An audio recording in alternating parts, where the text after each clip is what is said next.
Welcome to the Tech Show. I'm Sonia Gavankar, and don't be afraid. We're going to dive into the Internet of Things this week and how it is already part of our lives. Plus, Bennett Lauber from the Usability People will help us make smart decisions about smart products. All that and more coming up on the Tech Show.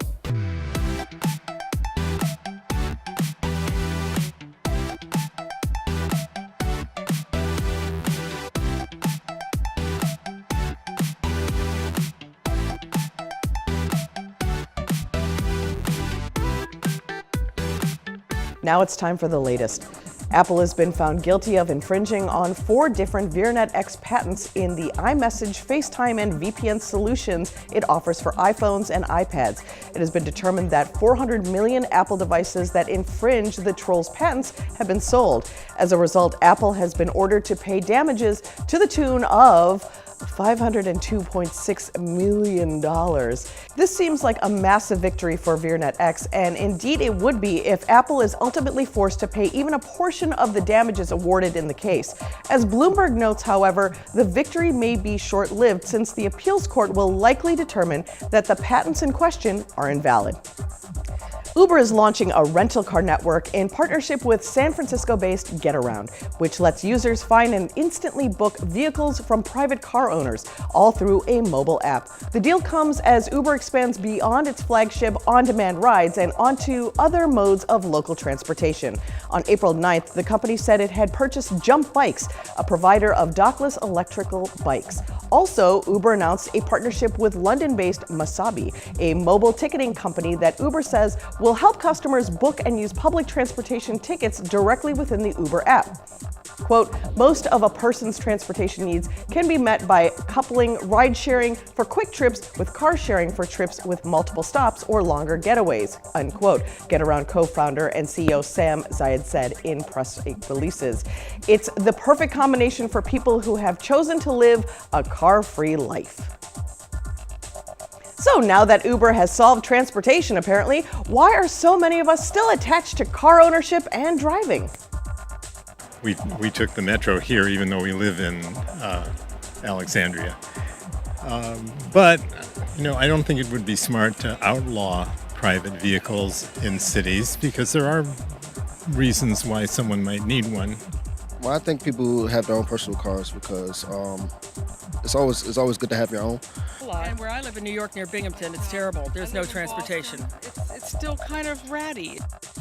I think the snag for me when it comes to public transportation is when I have to make a bunch of stops, but maybe embracing Uber Life will help me streamline my spending. Coming up, one of the smartest bedrooms in the world. We'll be back in 30 seconds.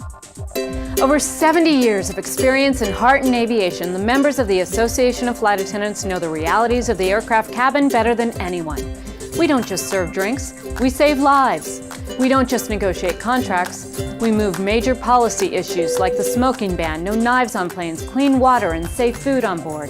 The air we breathe matters, and we stop the spraying of poisonous pesticides. The Association of Flight Attendants. Stronger together, better together.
Internet of Things, IoT, is becoming an increasingly growing topic of conversation both in the workplace and outside of it.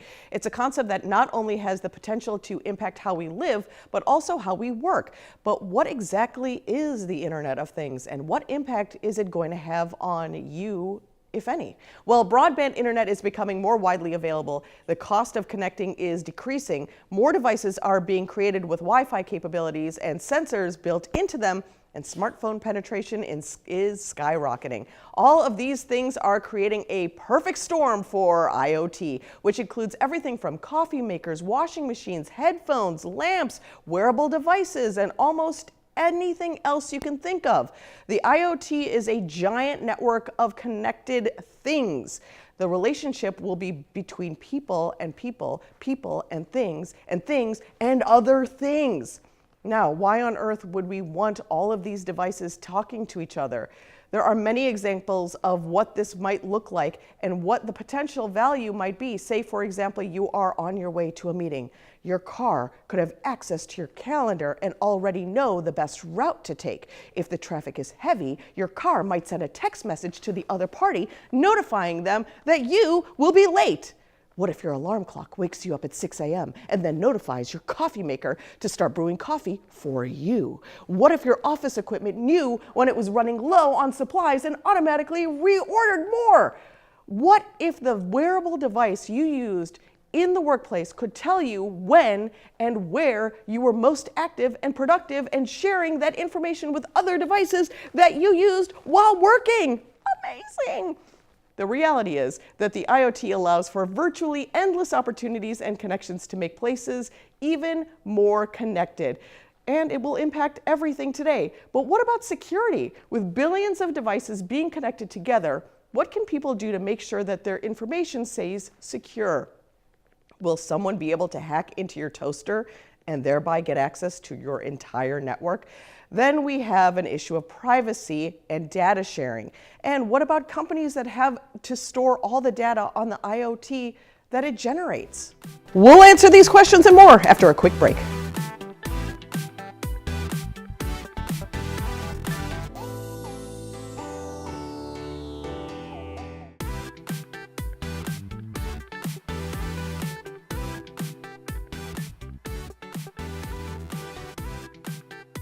Welcome back to the Tech Show. While lots of smart devices do live up to their names and make life easier, others take that connectivity a little too far. And we've got a list of the biggest offenders.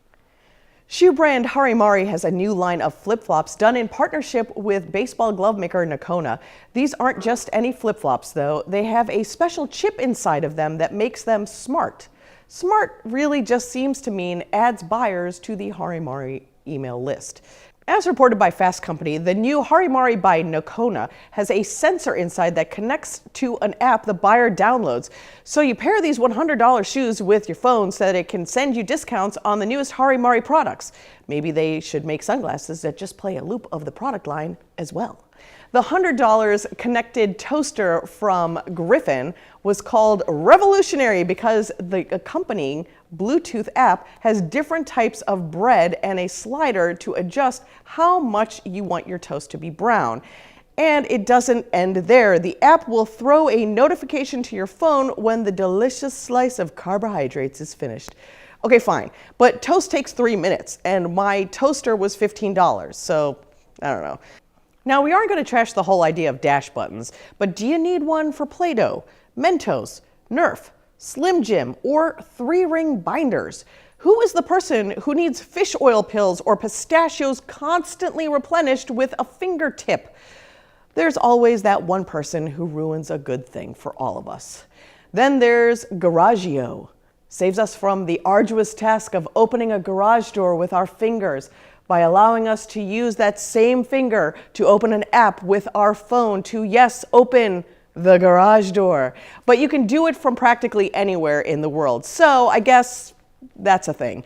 And my favorite is the Hydrate Spark, a smart water bottle that glows to make sure that you never forget to drink your water again. Apparently, the concept of drinking water when you're thirsty is unfashionable now. Also, there are already apps that will remind you to drink water, which is lazy enough. Do you really need your water bottle to glow as well? But what about a little robotic arm that would tap you on the head to remind you to drink water? Now let's ogle this smart room done well. Dom Esposito gives us a tour in this week's field test. What's going on, everyone? This is Dom, and today we are checking out some epic tech for the bedroom. No, not that kind. Smart home tech.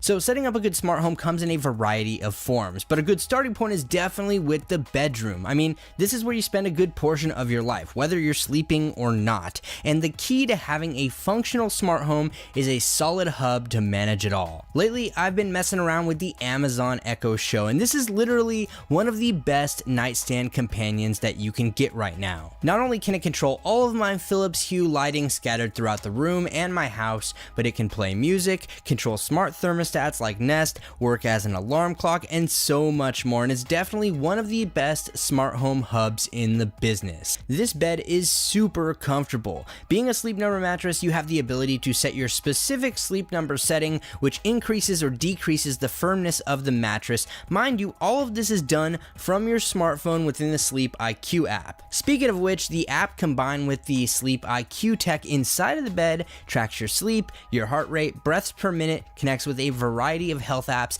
and even Nest thermostat, and uses that information to determine your sleep IQ score. Now, along with all that, this bed actually senses your movement during the night and will adjust the air pressure to keep you at your Sleep Number setting. So first off, this pillow has Bluetooth and plays music. I know, that's crazy, but its 8 little speakers inside won't disturb anyone sleeping next to you. It's great for listening to some tunes, podcasts, or whatever else you want to pump through it, and the volume and power controls on the connected remote are easy enough to use, but you can also control it through a dedicated app as well if that's your thing. Mother's Day is right around the corner, and Emmy Award-winning consumer technology journalist Jennifer Jolly really knows what moms want because she is one. Hi, Jennifer. I'm Tech Life columnist Jennifer Jolly with ideas for Mother's Day. Thanks to modern technology, the classic gift of flowers right at your fingertips now. These beautiful blooms are from FTD. It makes it easier than ever to show the special moms in your life just how much you love and appreciate her. Expert florists craft your message into beautiful, heartfelt bouquets. So whether it's for your best friend or your sister or your own mom, these artisan-designed bouquets deliver your message in stunning new ways. You know what brings me a great deal of joy every special occasion? Scrumptious treats from Sherry's Berries. Special for this year, Mother's Day strawberries. This is as decadent as it gets. These gourmet dipped berries have chocolate chips and pink shimmer sugar. You can get the whole lot of them at berries.com. Check out this little gadget right here. This is the Canary all-in-one home security solution. Right inside here is an HD camera, a siren, an air monitor, and even one-touch access to first responders, all available on your phone. These guys are having a special through May 31st, so every time you buy a Canary device through Verizon, they will send one to a first responder. Okay, outsourcing chores affordably in order to spend more time with family, super smart. For that, we have iRobot's Roomba 690 robot vacuum. Lets moms clear the schedule for fun while it cleans floors effortlessly and automatically. Fantastic gift that keeps giving year after year. Now, for moms who love their music, well, they'll love the Ultimate Ears Mega Blast with Amazon Alexa built in. These are portable wireless Wi-Fi and Bluetooth speakers with immersive 360-degree sound and hands-free voice control so she can have her music and her Alexa with her at all times, whether that's at home or in her she shed. Very powerful, great sounding speaker. Has a battery life of up to 16 hours, all kinds of colors so she can enjoy her music all along the way. Now, last but certainly not least, Minted, gifts from Minted. This is a design marketplace that celebrates moms everywhere with photo art gifts created by independent makers from around the world. I love how personalized and unique they are. And I also love that I can send you straight to thunknews.com/moms for more information. Back to you, and happy Mother's Day. Thanks, Jennifer. The Tech Show will be right back.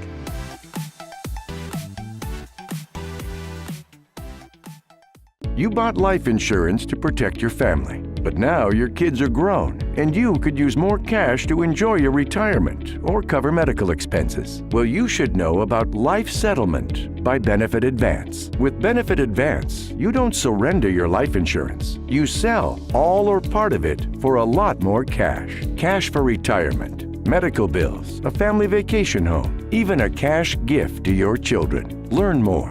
Call Benefit Advance. When I say Italy, what comes to mind? Venice. Capri. Oh my gosh, Capri was marvelous. The views, the cliffside views, or traveling to Sorrento. Pirello Tours. Oh, Pirello Tours, for sure. Pirello. Hi, I'm Steve Pirillo of Pirillo Tours. With over 70 years of tour experience to Italy, it's no wonder Pirillo Tours is synonymous with travel to Italy. I think of the culture. I think of Pirillo Tours taking me to all of the areas that were important to me. The history, and to walk up to certain areas and touch a wall and think, well, this wall's like 3,000 years old. Being on a Pirillo tour on our anniversary was better than anything I can remember ever on an anniversary. I personally approve every itinerary to ensure a stress-free, once-in-a-lifetime vacation. Salute! Call now for your free brochure and insider's guide. Call in the next 30 minutes and get this free $100 gift card. Call 800-219-0930, 800-219-0930. So you've decided to go to college. That's cool. So pop quiz. Which is a better way to earn your degree? Commute to college and fill your gas tank, get stuck in traffic, drive in bad weather, try to find a parking space, walk a half mile to class, or learn online at Independence University. You don't go to college. College goes to you. That's independence. That's Independence University. And all your supplies, including a brand new laptop and tablet, are included with tuition. Independence U for an independent you. 1-800-971-6972.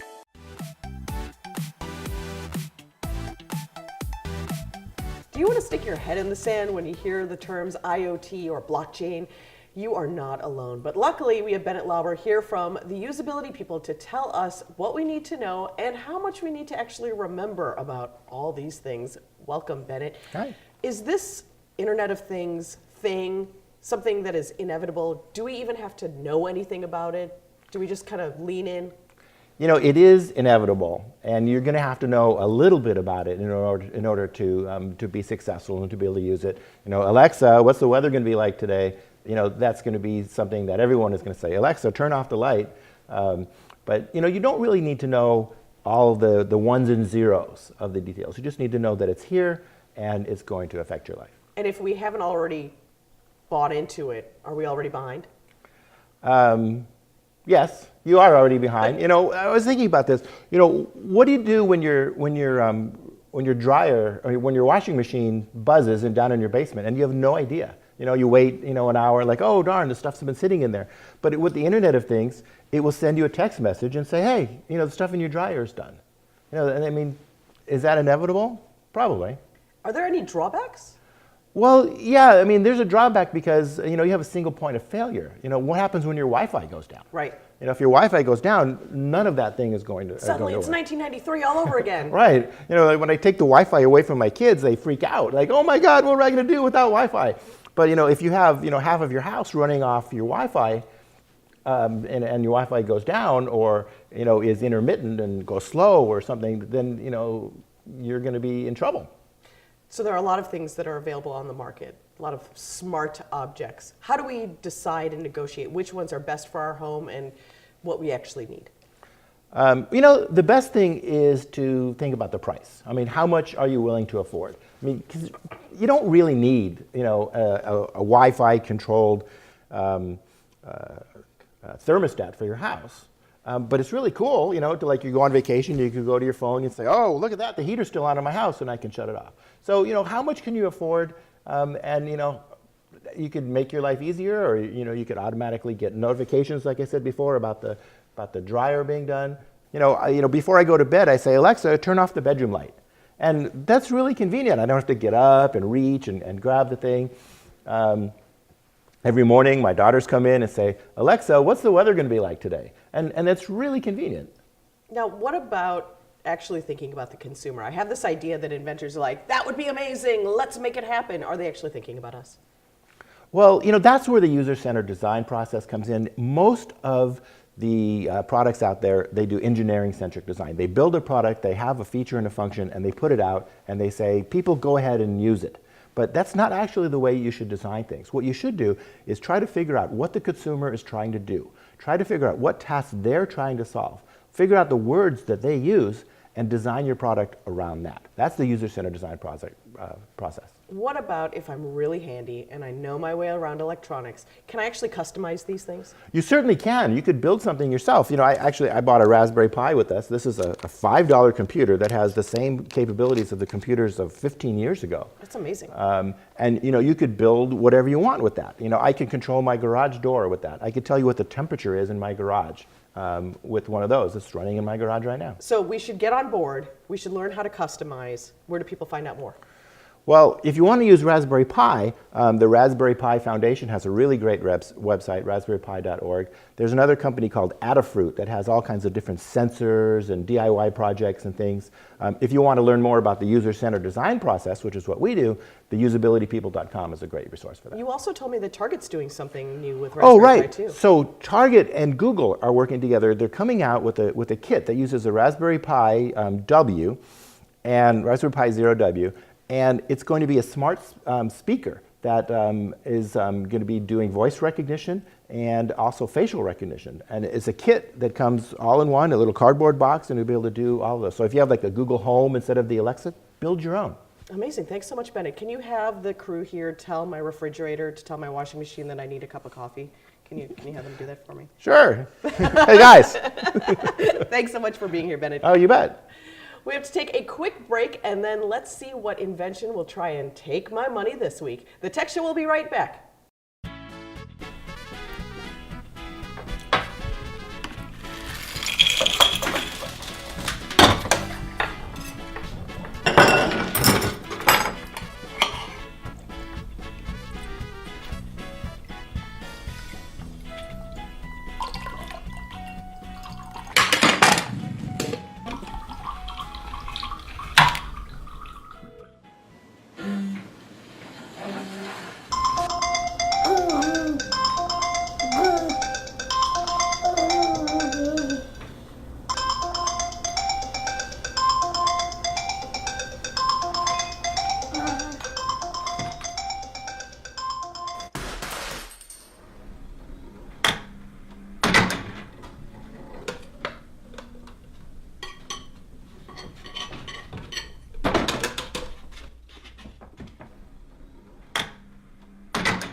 J'adore gitane. Qu'est-ce qui est beau, cigane. Quand il joue de la guitare, il enlève mon cafard. Now it's time for Take My Money, where this week we look at a gadget to help us relax when the day is just too much. My to-do list never seemed to end. With each task I'd complete, 10 magically appeared. Text messages, phone calls, emails, I was just bombarded. And it finally got to a point where I wanted something to remind me to just slow down, to wake up, to actually be present and aware of what I was doing. This is what the thinking egg represents. Okay, what did I just watch? Holding a random object in my hand will not transport me to the rocky seashore or the frozen tundra. And if it did, I would expect it to at least have a step tracker. Thinking Egg, aka 2018's Pet Rock. Sorry, I'm keeping my money.